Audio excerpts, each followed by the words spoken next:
What's Wrong with the World by Gilbert Keith Chesterton. 3.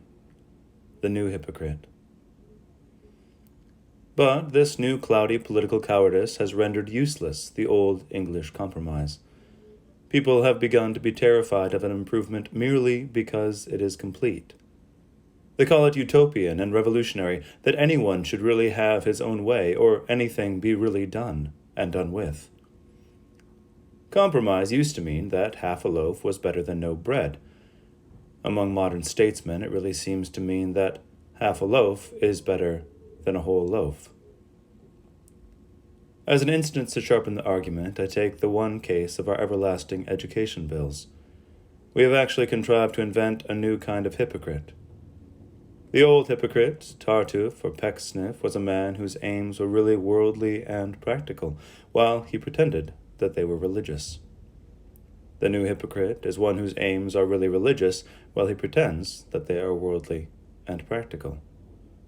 The Rev. Brown, the Wesleyan minister, sturdily declares that he cares nothing for creeds, but only for education. Meanwhile, in truth, the wildest Wesleyanism is tearing his soul.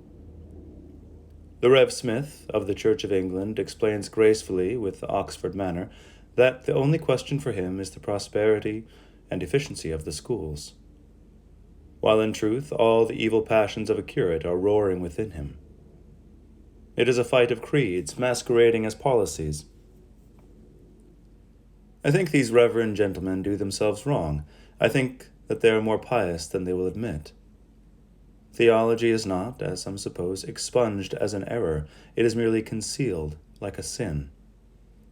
Dr. Clifford really wants a theological atmosphere as much as Lord Halifax, only it is as a different one. If Dr. Clifford would ask plainly for Puritanism and Lord Halifax ask plainly for Catholicism, something might be done for them. We are all, one hopes, imaginative enough to recognize the dignity and distinctness of another religion, like Islam or the cult of Apollo.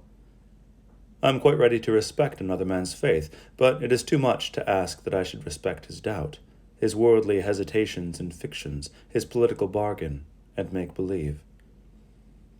Most nonconformists, with an instinct for an English history, could see something poetic and national about the Archbishop of Canterbury as an Archbishop of Canterbury.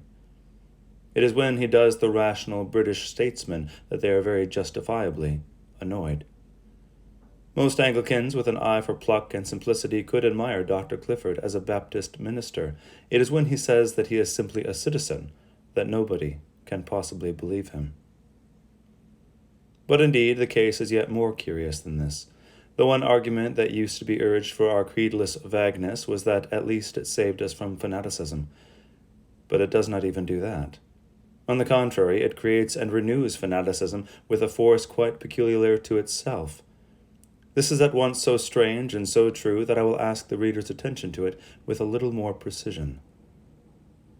Some people do not like the word dogma. Fortunately, they are free, and there is an alternative for them. There are two things, and two things only for the human mind, a dogma and a prejudice. The Middle Ages were a rational epoch, an age of doctrine. Our age is, at best, a poetical epoch, an age of prejudice. A doctrine is a definite point, a prejudice is a direction. That an ox may be eaten while a man should not be eaten is a doctrine. That as little as possible of anything should be eaten is a prejudice, which is also sometimes called an ideal. Now, a direction is always far more fantastic than a plan. I would rather have the most archaic map of the road to Brighton than a general recommendation to turn to the left. Straight lines that are not parallel must meet at last, but curves may recoil forever. A pair of lovers might walk along the frontier of France and Germany, one on the one side and one on the other, so long as they were not vaguely told to keep away from each other. And this is a strictly true parable of the effect of our modern vagueness in losing and separating men as in a mist. It is not merely true that a creed unites men, nay, a difference of creed unites men, so long as it is a clear difference. A boundary unites. Many a magnanimous Muslim and chivalrous Crusader must have been nearer to each other because they were both dogmatists than any two homeless agnostics in a pew of Mr. Campbell's chapel. I say God is one, and I say God is one but also three. That is the beginning of a good, quarrelsome, manly friendship. But our age would turn these creeds into tendencies. It would tell the Trinitarian to follow multiplicity as such, because it was his temperament. And he would turn up later with 333 persons in the Trinity. Meanwhile, it would turn the Muslim into a monist, a frightful intellectual fall. It would force that previously healthy person not only to admit that there was one God, but to admit that there was nobody else. When each had, for a long period, followed the gleam of his own nose, like the dawn, they would appear again, the Christian a polytheist and the Muslim a panegyist, both quite mad and far more unfit to understand each other than before. It is exactly the same with politics. Our political vagueness divides men, it does not fuse them. Men will walk along the edge of a chasm in clear weather, but they will edge miles away from it in a fog. So a Tory can walk up to the very edge of socialism if he knows what is socialism. But if he is told that socialism is a spirit, a sublime atmosphere, a noble, indefinable tendency, why, then he keeps out of its way, and quite right, too. One can meet an assertion with an argument, but healthy bigotry is the only way in which one can meet a tendency. I am told that the Japanese method of wrestling consists not of suddenly pressing, but of suddenly giving way. This is one of my many reasons for disliking the Japanese civilization. To use surrender as a weapon is the very worst spirit of the East. But certainly there is no force so hard to fight as the force which it is easy to conquer, the force that always yields and then returns. Such is the force of a great impersonal prejudice, such as possesses the modern world on so many points. Against this there is no weapon at all except a rigid and steely sanity, a resolution not to listen to fads and not to be infected by diseases. In short, the rational human faith must armor itself with prejudice in an age of prejudices, just as it armored itself with logic in an age of logic. But the difference between these two mental methods is marked and unmistakable. The essential of the difference is this, that prejudices are divergent, whereas creeds are always in collision. Believers bump into each other, whereas bigots keep out of each other's way. A creed is a collective thing, and even its sins are sociable. A prejudice is a private thing, and even its tolerance is misanthropic. So it is with our existing divisions. They keep out of each other's way.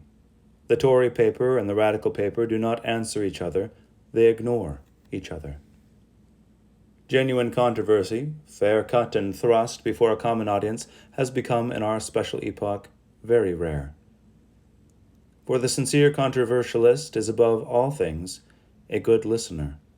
The really burning enthusiast never interrupts. He listens to the enemy's arguments as eagerly as a spy would listen to the enemy's arrangements. But if you attempt an actual argument with a modern paper of opposite politics, you will find that no medium is admitted between violence and evasion. You will have no answer except slanging or silence. A modern editor must not have that eager ear that goes with the honest tongue. He may be deaf and silent, and that is called dignity, or he may be deaf and noisy, and that is called slashing journalism. In neither case is there any controversy. For the whole object of modern party combatants is to charge out of earshot. The only logical cure for all this is the assertion of a human ideal. In dealing with this, I will try to be as little transcendental as is consistent with reason. It is enough to say that unless we have some doctrine of a divine man, all abuses may be excused, since evolution may turn them into uses. It will be easy for the scientific plutocrat to maintain that humanity will adapt itself to any conditions which we now consider evil. The old tyrants invoked the past. The new tyrants will invoke the future evolution, as produced the snail and the owl. Evolution can produce a workman who wants no more space than a snail and no more light than an owl. The employer will not mind sending a Kaffir to work underground. He will soon become an underground animal, like a mole. He need not mind sending a diver to hold his breath in the deep seas. He will soon be a deep-sea animal. Men need not trouble to alter conditions. Conditions will soon alter men. The head can be beaten small enough to fit the hat. Do not knock the fetters off the slave. Knock the slave until he forgets the fetters. To all this plausible modern argument for oppression, the only adequate answer is that there is a permanent human ideal that must not be either confused or destroyed. The most important man on earth is the perfect man who is not there. The Christian religion has specially uttered the ultimate sanity of man, says Scripture, who shall judge the incarnate and the human truth. Our lives and laws are not judged by divine superiority, but simply by human perfection. It is man, says Aristotle, who is the measure. It is the Son of Man, says Scripture, who shall judge the quick and the dead. Doctrine, therefore, does not cause dissensions. Rather, a doctrine alone can cure our dissensions. It is necessary to ask, however roughly, what abstract and ideal shape and state or family would fulfill the human hunger, and this apart from whether we can completely obtain it or not.